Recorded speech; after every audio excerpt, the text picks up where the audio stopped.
So hello everyone.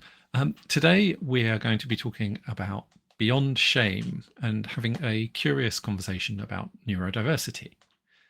So I'm Matthew Balringer. I work in neurodiversity and innovation and support neurodivergent people in bringing their amazing ideas out into the world, either with them or with organizations that want to be a better place for them. Camilla, how about you? So I'm Camilla Fadel, and my background is a relationship therapist and also a mental health educator. Originated from as a medic originally, and came across to both of these worlds. I have a bit of a portfolio career now, a bit of coaching and things as well.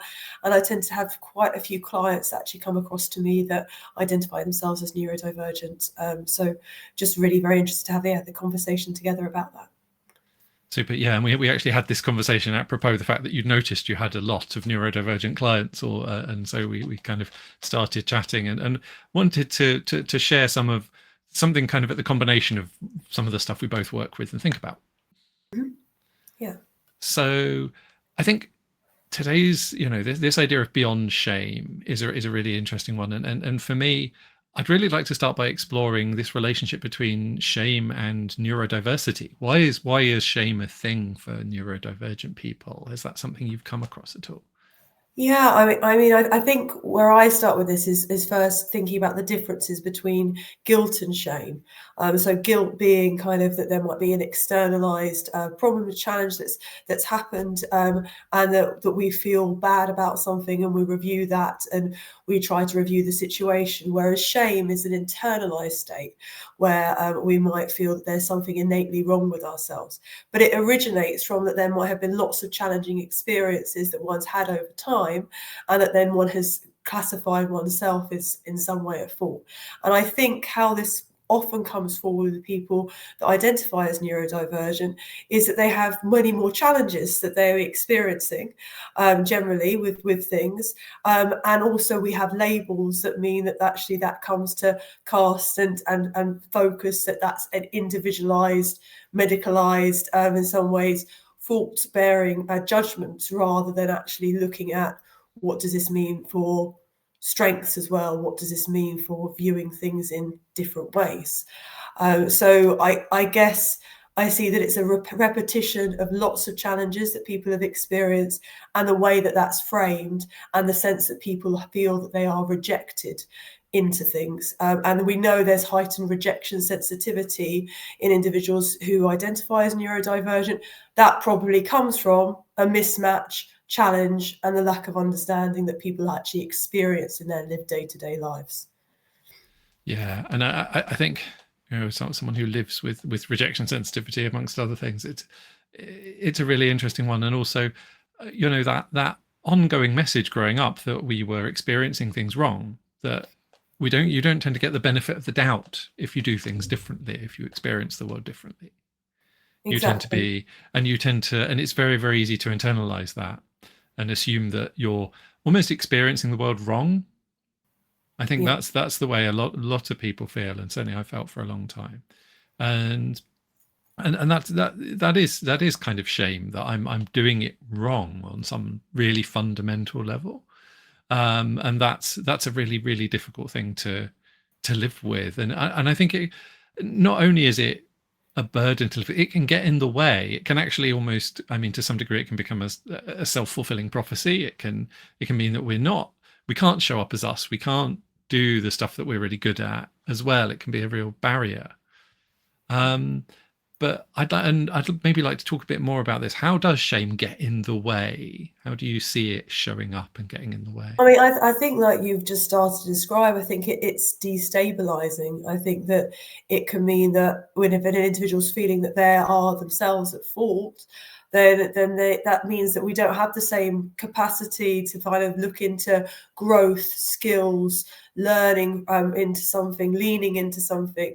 It actually feels it's more fixed, that actually the fault lies with an individual. So individuals might withdraw from things, don't put themselves forward, or all the many myriad ways of masking behavior in thinking that they need to fit in a different way, which is inauthentic to themselves, which then over time grinds down, and it can really impact well-being, mental health in a much more deeper affecting way as well. So I think this affects relationships. I think it affects individual behaviors. I think it affects people's ability to make autonomous decisions and feel capable of making of changes. And as you say, it self-fulfills, that if we do withdraw, if we do believe that we're incapable of things, if we do believe that we're de-skilled, that's fixed, there isn't the space to learn, to lean into, to challenge, to lean into the difficulties that are experienced in the same way.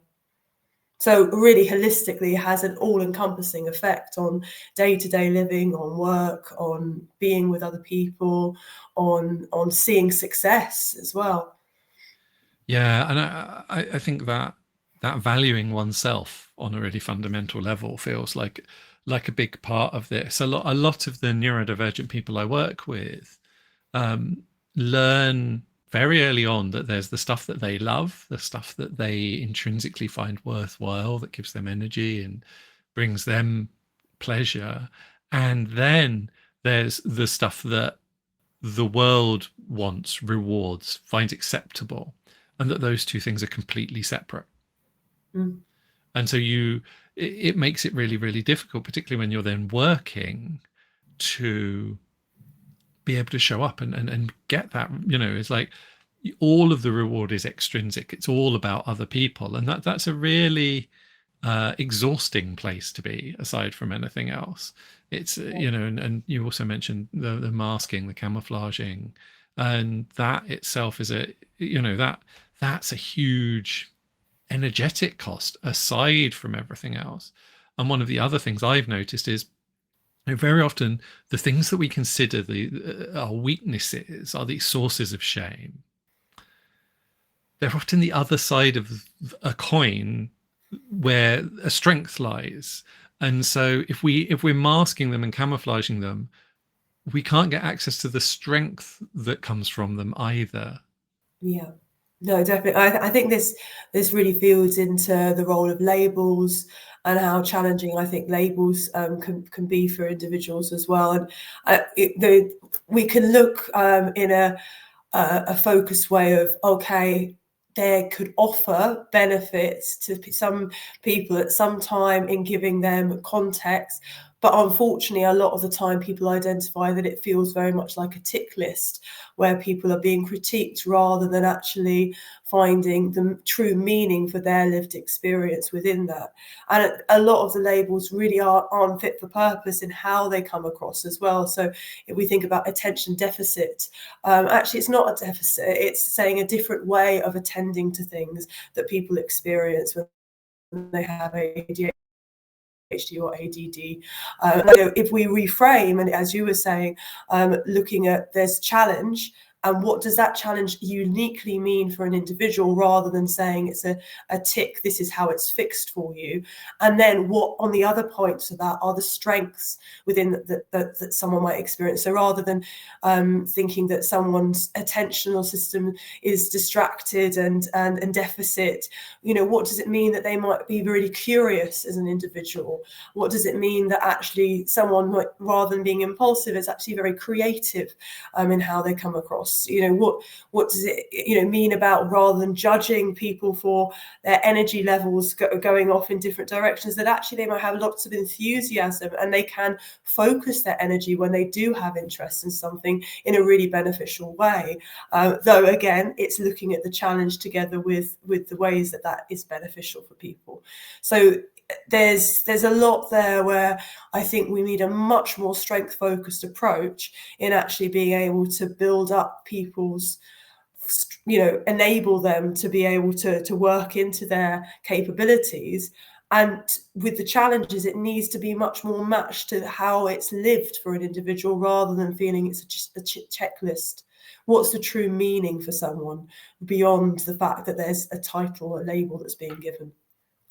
I think it's a very interesting thing, because there's the research suggests that earlier identification is associated with better life outcomes, quite strongly too, actually. But that's not universal. There are some people who actually find it more difficult, and that even for those people who do benefit from it, there are costs to the label, and there can be both like external costs and the prejudice you face outside, but there's also the internalized ones and the kind of internalized ableism and the internalized prejudice that we feel. And it's a very interesting thing as someone who studied psychology and understands autism from a psychology perspective, to then have the diagnosis and realize actually a lot of what I'd been taught was really problematic. And so it's a very interesting experience. And I do know for some people, they find diagnosis is actually really helpful with shame, because it's suddenly like, well, okay, I have an explanation. I can say why this is. It's not something that's an inherent flaw in my moral fabric. And I think particularly with ADHD, it's very moralized. It's very much like, oh no, you should try harder, or you should try, there's a huge amount of moralization around ADHD. With autism, it feels more like about making other people feel uncomfortable, actually. But there's an interesting how they sit. But that feeling of like, oh well, actually no, that I wasn't at fault. I wasn't like just lazy. I had something that made it really difficult for me to do this, is a really helpful message for a lot of people to help shift that internalized shame. And I think it's a both and approach here, because we're saying that, it can be really helpful to have a diagnosis for an individual, and it may be challenging to have a diagnosis for an individual. And that's certainly what I've experienced when I'm seeing therapy clients, that some people feel that they can understand and gain context, and some people feel that they can gain critique and feel trapped by the kind of the ticks that are put there as well. And so I think is not trying to say we're removing having diagnostic categories, but it's certainly saying we need to add meaning and lived experience and how that fits for people more aptly into kind of how we're exploring that area. And that can sometimes be the place where it doesn't necessarily always meet fit for purpose for individuals, I think. But you're absolutely right with what you're saying with you as well. It's not trying to remove having some of the frameworks that mean that they can feel stabilizing for people to say, oh, this explains how I'm feeling, that there's some difference here, and that I don't have to necessarily adapt, that I now have something that I can hold into by having a kind of a scaffold or structure into that. But the meaning's always very interesting to me, of how someone holds that. And I think one of the big things I've noticed is also how a lot of this is about how other people construe the meaning, how other people read it. And it's a very interesting thing, because, you can't look at someone and say for certain that they're ADHD or autistic or dyslexic or whatever. There aren't really external markers. And unless I share it with people, I mask well enough that mostly it's not obvious to someone who isn't. I think it is to us, actually. It is to other people who are neurodivergent, but it isn't to most people. And so there's this thing of like, what happens when you tell people? Yeah. And that itself is a really interesting experience too. Because I think one of the big challenges here is in the relation, in all of the relationships. I primarily see professional relationships in my work, but all of the relationships that people have and how we relate to others, it can really, in some ways the label can help, and in some ways it can really hinder. Yeah, and I think it brings a lot into kind of thinking how we're communicating with one another, how we're building a relational space that feels trusting, and I guess a core to all of these parts is not to assume, to make sure that one's informing oneself, but never to kind of think that one actually knows the lived experience of the other individual, that needs the curious conversations to be built up, to be supportive. And it is, again, both now. We don't want to be going in ill-informed and not recognizing that we've educated oneself around thinking about these differences, but also it's around recognizing they're unique to individuals too, and it has to be that we're having an ongoing relationship with someone to actually understand with them. And I really like that framing of, because I think this is the fear quite often, is like, well, what if I don't know how to work with someone? And in any sense of work, actually, but how to be with someone, how to relate to someone whose experience is different from mine. But what's coming up for me as you're speaking is actually, everyone's lived experience is different. This is a fundamental part of how we act in the world as humans.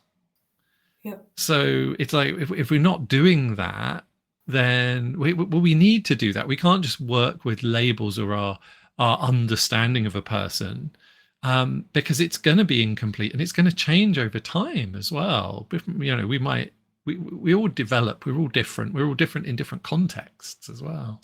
I think that it pays really to consider our differences and our similarities to the person in front of us, and to take that in context, how that changes over time. And there's, again, there are frameworks that can support into that. There's still thinking about taking an intersectional lens, thinking about social graces as a systemic concept, if I'm not getting too therapeutic in the room, but they do help thinking of the fact that there's lots of different layers that we could be thinking of. So graces, for example, it's an acronym and it stands for lots of different things. I won't name I think there's about 15 of them now, points, but gender, geography, race, religion, age, ability, class, culture, education, ethnicity, sexuality, sexual orientation.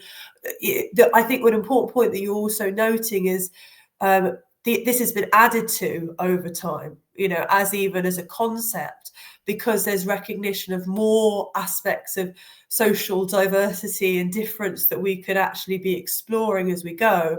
And actually, when I'm often with a therapy client in the room, I'm often thinking, what are the additional things that we haven't covered by, even if when we're going through every 15 of these terms, what are the other elements that are different for you? How are you exploring and experiencing the world? And of course, neurodivergent thinking is one part of that, but it's also in the context of all those other parts and how they overlap, and how that means that someone looks out to the world and how we frame the experiences that we have. So it can be really helpful to think into that ourselves and who we are at this time, but to continue to come back to that and reflect on that, and keep on coming to, and what does that mean with my meeting with another ahead of me, and the discussions that we're having, and all those intersecting layers of actually how they might be experiencing something. But to never assume within that, because it changes, as you're saying, it changes constantly. We are evolving as individuals as well. But it's helpful to think of that context in a wider way. Yeah, and I think for me, one of the really big problems that I see showing up in this space is the mistakes of inference. Really, we're always trying to work out what people's internal states are and how they're feeling or their disposition, and we do that based on their behavior very often.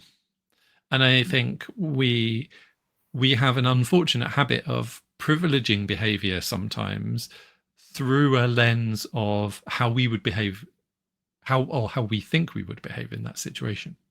Yeah. And very often I see this as like, actually, yes, this may have been true for you if you behave this way, but it's not true for me. And this is one of the big ones with ADHD is the phrase, you do it if your life depended on it, or you do it if you got £1 million for doing it. And I have direct evidence against both of those in my own life and in lots of other people with ADHD. It's just not true. We don't actually always have the capability. And so, depending on circumstances, but so that's actually a thing. So if we assume, okay, the reason you didn't do that is because you didn't care, or because you didn't want to, or because that's a mistake of inference. And that's a mistake about that can really get in the way in a relationship if we're assuming different internal states than are actually giving rise to the behavior. Yeah, and of course, as we've said with masking as well, that what we actually just interpret with what we see in front of us isn't actually the internal experience of someone. So we can really mismatch again and not pick up a whole host of actually how someone is feeling, interpreting things, and the impact isn't the intent that somebody holds for something. I think being a really important one. So kind of being curious around, again, what does that mean? What actually how is that fitting for an individual, rather than coming up with an interpretation based on a non-verbal cue or a behaviour that's happened, and not actually recognising what is actually going on in the wider context for an individual and how they're coming across. A whole host of things I often think is actually thinking processes as well, because I'm often very curious about how people think things go from A to B, and again, enlisted, and my brain doesn't work in that way. It works as the spider web coming out to lots of different thought processes at once, and I identify with people when they think in a similar way to me in that. It's difficult to hold that mind with someone when they don't necessarily think in the same way, when it's different with the linear and, again, the internalized to the externalized and how we see things. Yeah, and you're right. There's something really about that, those differences in how we perceive the world, how we understand the world, how we come to an understanding of the world. And I think it's not to say that any of these is superior. Any of these, one of them is better than the other. I think it's very much about this idea of actually how do we join them up, because they each have their own value. And so I'd like to move on to actually thinking about some ways that we can start to work with this, start to try and kind of cross those divides a bit. So how in your work do you approach this kind of thing? I mean, I think for anything, I'm always like coming back across to certain fundamentals with just thinking on communication. What builds a helpful conversation with someone, and there will still be some baseline fundamentals that support, and then we think about how do we build on that for thinking around difference, for thinking around, and this isn't just neurodivergent, thinking neurodiverse, how any of us fit into having a conversation that will be different for each of us. So an acronym HALT I still really like. I like acronyms. I do like those. I think for me that it's, still thinking if we're I've added a few more things. It's hungry, hungover, anxious, angry, late, tired, or triggered.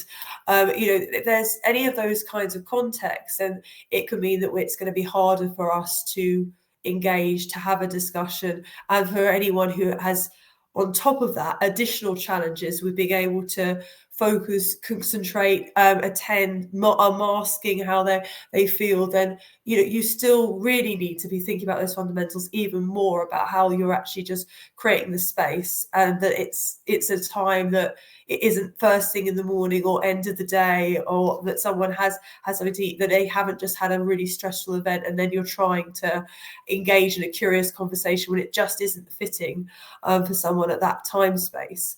So trying to model that, and then think about sensory challenge within that as well. So I'm often thinking about fundamentals of lighting, sound, all these other things that actually can come in and really distract and affect one's kind of attentional system in having an impact that way as well. So those things I've tried to kind of model at the beginning, in kind of how are we going to set the space to talk, how are we making sure that we're attending things. I equally think it's really talking about talking. So it's inviting people from the beginning to acknowledge what feels challenging for them in having a conversation. It's acknowledging that you're not going to necessarily hit the mark, acknowledge, get it right in inferences that you do make when you have picked up on things. It's very much acknowledging that there will be mistakes, there will be mismatches, what will you then do? How will you continue a conversation then if actually something's feeling particularly difficult to talk about? How will you address that? How will you address it if you've said something that actually just isn't a fit for that person and how they look out to the world and how they're experiencing something? So it's an invitation from the beginning of the conversation to think about that together. And yeah, I think then it's also thinking about just matching with an individual about what will help facilitate the conversation as well. Aside from the basic fundamentals that you're trying to set up, anything else that's going to help someone stay in a conversation with you? How will you know if a conversation is challenging other ways? What would you be picking up on so that you're not misreading like the kind of classic cues that someone can kind of, they're invited to tell you, but you're invited into their world to kind of look out for things that might be giving you an indication that something's harder for someone to have a conversation at that point too. I think that this is also about being really informed about people's wider background experiences, trauma that's happened for people as well.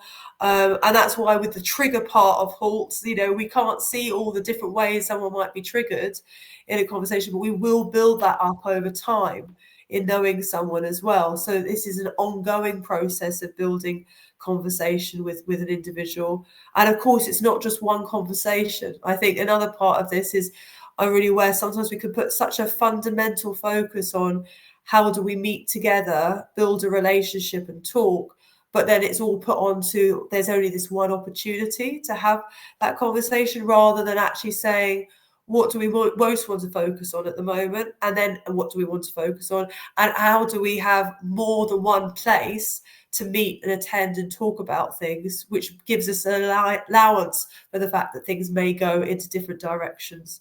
But also how we keep focus, summarizing together, thinking about different ways that people can take things away. I often think about some people record things rather than write things down, or different ways that people can kind of keep things in mind. And that's, again, unique to individuals too.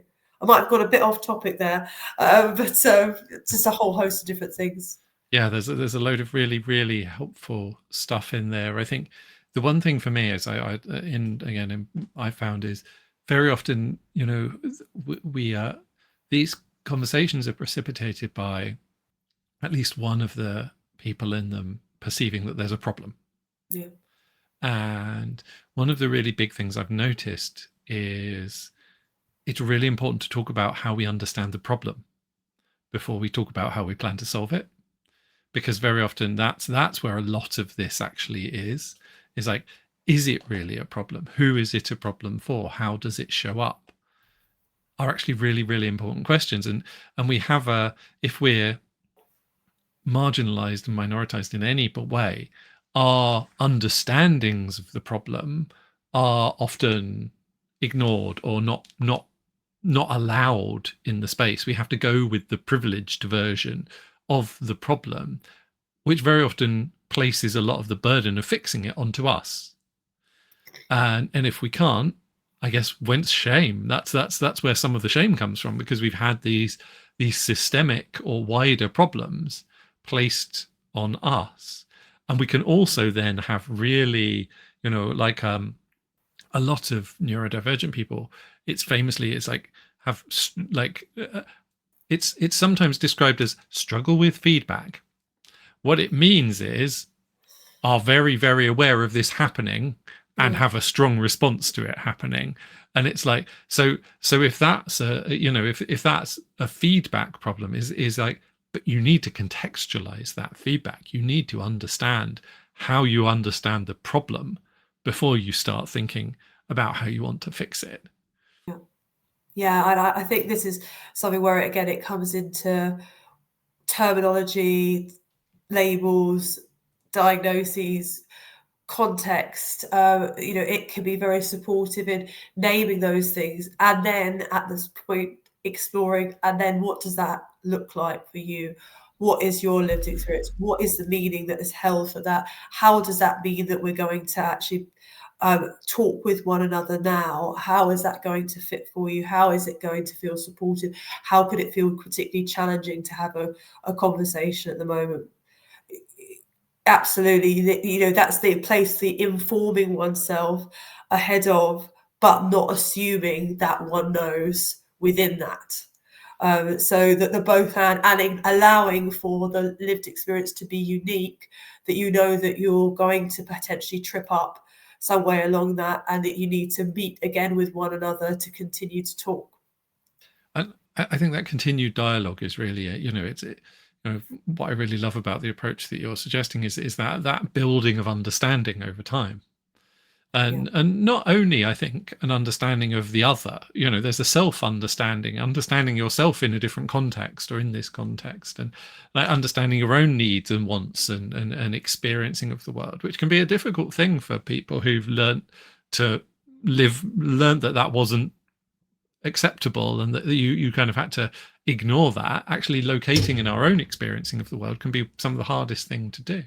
So I think there's something really lovely about that idea of really establishing this positive trajectory of more understanding, of richer conversations, of being able to establish more shared contexts over time, rather than being like, okay, we need to fix this and we can do it in one conversation. And we're often thinking in therapy that a core part of everything is around the relationship. It's all relational. It's all about building up the space together to be able to have that conversation. And I guess when you build the trust, that builds the ability to take more risks in the space. So it can be only over the time that you're developing that, because you're building up the space that feels available for someone to be authentic within themselves, to demask, to truthfully meet with another person and have that conversation. And you can model that with actually sharing and taking some relational risks in the space with another person. It's over time that's built up, because it's over time that it circuits itself. A relational risk is taken, more trust is developed, and another relational risk can be taken. It goes round, and that's self-supportive, really. So it's absolutely fundamental to build the relationship. I love that. And I think bringing it back to where we started around shame is there's a trust about ourselves, so, what we can reveal about ourselves and what we can be aware of to ourselves, what we can acknowledge about ourselves, and an increased trust of ourselves as well in this. Because for a lot of neurodivergent people, myself included, self-trust is actually a really, really difficult aspect. We learn that we are taught that we are fundamentally untrustworthy. And that is a difficult thing to live with. And so actually unpicking that and being in those situations where, okay, it's actually okay to be me, or a bit more me, and moving towards that, because I think that also manages to tackle one of the other challenges. Is like you're talking about, when we're talking about having these conversations, is if you haven't ever experienced marginalization, like, or minoritization, or real, you might not have significant trauma associated with these experiences. So it might just be a case of going, oh yeah, I'll just say this. Whereas for many people who have had real trauma doing this, is like the amount of nervous system activation, the amount of energy involved, it's a horrible thing. It's not necessarily something we can actually overcome. We're so physically, our body will stop us from doing it, because our body is telling us we're in real risk if we do. Yeah. So actually being able to, develop that over time to the point at which it's more comfortable, instead of this idea of like pushing through it, feels also like a really positive message. So. And I think that's a really important point, that we're thinking about trauma informed as much as anything else, that being with someone in the room where they're experiencing challenge, and that can come forward in a multitude of different ways, fight, flight, freeze, fall, how we might be kind of interacting in the space, looking out for that. It's like thinking about that, thinking about when does one need to pause more, ground, return to a conversation at the time. But there's a great part of actually just being with someone alongside them over time that actually goes beyond what the conversation is itself. It's about the process, and that's where we find with a lot of therapy, sometimes people, they won't necessarily match and say, oh, it was this particular list of things. It's actually the fact that a relationship has been built, that they have been alongside someone for a certain amount of time, and that has enabled the feeling of, I'm okay to not feel okay, that this is okay, that this is taken in and understood, and I've been alongside someone in that journey, and the time taken is just as an important and relevant thing. Absolutely. Is there anything else you'd like to mention before we wrap up? Any other extra bits? I'm sure there are countless things that we could come over to and discuss, Matthew, and I've really enjoyed the conversation, but probably feels a nice space actually to pull the conversation in actually around the fact that it's more on an ongoing space of being with this, rather than also everything being changed immediately, because actually it is the relationship, it is the time taken within this too.